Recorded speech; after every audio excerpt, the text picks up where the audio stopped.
মেয়েরা সমাজের অর্ধেক পিছনে পড়ে থাকলে সেই সমাজ কখনো উঠে দাঁড়াতে পারে না, সেই দেশের উন্নতি হতে পারে না। এ কথাটা জাতির পিতা বঙ্গবন্ধু শেখ মুজিবই বলতেন। এবং মেয়েদের শিক্ষা তিনি অবৈতনিক করে দিয়েছিলেন, পার্লামেন্টে মেয়েদের জন্য আলাদা সিটের কোটা করে দিয়েছিলেন। চাকরি ক্ষেত্রে নির্যাতিত মা বোন যারা, সেই নির্যাতিত মেয়েদের এবং নারীদের চাকরির ক্ষেত্রে আলাদা 10% কোটা তিনি ব্যবস্থা করে দিয়েছেন, এই জন্য যে নারীরা যেন যথাযথভাবে সমাজের বিভিন্ন স্তরে তার স্থানটা করে নিতে পারে। আর যার কারণেই আজকে, কারণ নারীরা যদি অর্থনৈতিকভাবে স্বাবলম্বী হতে পারে আর চাকরি ক্ষেত্রে তাদের যে অবদানটা, তাদের যে মেধা সেটা বিকশিত হওয়ার সুযোগ পায়, তাহলে তো একটি দেশ গড়ে উঠবে। আমরা আজকে একটা জিনিস আমি না বলে পাচ্ছি না, আমি যে দেখেছি যে কি কোটা আন্দোলন, কি বুদ্ধি, আমাদের মুক্তিযোদ্ধাদের জন্য যে কোটা সেটা বাতিল করতে হবে, নারীদের কোটা বাতিল করতে হবে, অমক সমক, সেটা কিন্তু একবার বাতিল করা হয়েছিল, কিন্তু ফলাফলটা কি? পাবলিক সার্ভিস কমিশনের পরীক্ষার হিসাব যদি দেখা যায়, তখন দেখা যাবে যে আগে যেখানে কোটা থাকতে মেয়েরা যে পরিমাণ সুযোগ পেত, সেই পরিমাণ সুযোগ কিন্তু এই কয়েক বছরে আর পায়নি। এটা হলো বাস্তবতা। এমনকি অনেক অনেক জেলা, প্রত্যন্ত অঞ্চল, সে অঞ্চলের মানুষগুলি কিন্তু বঞ্চিত থেকে গেছে, তারাও চাকরি পাচ্ছে না। হাইকোর্ট ইতিমধ্যে, এবং এইরকম বঞ্চিত হওয়ার কারণেই কেউ মামলা করে, হাইকোর্ট একটা রায় দেয়, হাইকোর্টের রায় আমরা সবসময় সেটাই মেনে নেই।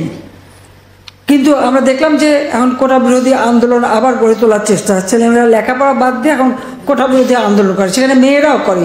এখানে আমার একটা প্রশ্ন আছে, যারা এর আগে কোটা বিরোধী আন্দোলন করেছিল তারা পাবলিক সার্ভিস কমিশনে কতজন পরীক্ষা দিয়েছিল আর কতজন পাশ করেছে, সেই হিসাবটা একটু বের করা দরকার।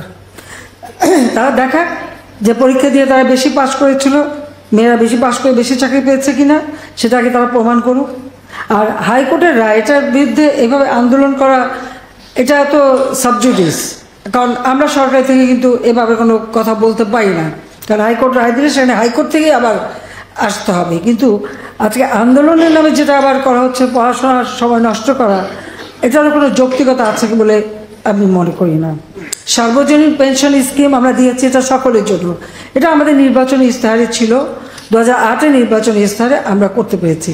শুধুমাত্র সরকারি চাকরিজীবী তারাই পেনশন পায়, আর বাকিরা বঞ্চিত থাকে। কাজে কেউ যাতে বঞ্চিত না থাকে, সেই জন্য কিন্তু বিভিন্ন স্তর ভেদে আমাদের এই সার্বজনীন পেনশনের ব্যবস্থা করা আছে। আমি মনে করি আমাদের যুব মহিলা লীগের যারা মেয়েরা, প্রত্যেকে কিন্তু নিজেরা এই সার্বজনীন পেনশন স্কিমে যুক্ত হতে পারে নিজেদের একটা ভবিষ্যতে, যখন মানুষ বয়স্ক হয়ে যাবে বা কর্মক্ষম মতো থাকবে, তখন কিন্তু একটা নিশ্চিত একটা অর্থ প্রাপ্তির সুযোগ আছে, জীবন জীবিকা চালাবার একটা সুযোগ আছে। এবং সেটা একেবারে নিম্ন স্তরের যারা, তাদের জন্য কিন্তু আমরা বিশেষ প্রণোদনা দিয়েছি। যারা একেবারে কিছুই করতে পারে না, খুব অল্প টাকা কামাই করতে পারে, তারা যদি 500 টাকা রাখে, তো সরকারের পক্ষ থেকে তাদের জন্য আরও 500 টাকা দিয়ে তারাও এর জন্য একটা ভালোভাবে পেনশন পায় একটা বয়সকালে, এবং এটা কিন্তু আজীবন পাবে। কাজে আমি মনে করি আমাদের রাজনীতির সাথে যারা জড়িত তাদের সকলেরই এই সার্বজনীন পেনশন স্কিমে ঢোকা দরকার। তাহলে অন্তত একটা জীবনের একটা নিশ্চয়তা পাওয়া যাবে, অন্তত বৃদ্ধ বয়সে কারো মুখাপেক্ষি হয়ে থাকতে হবে না।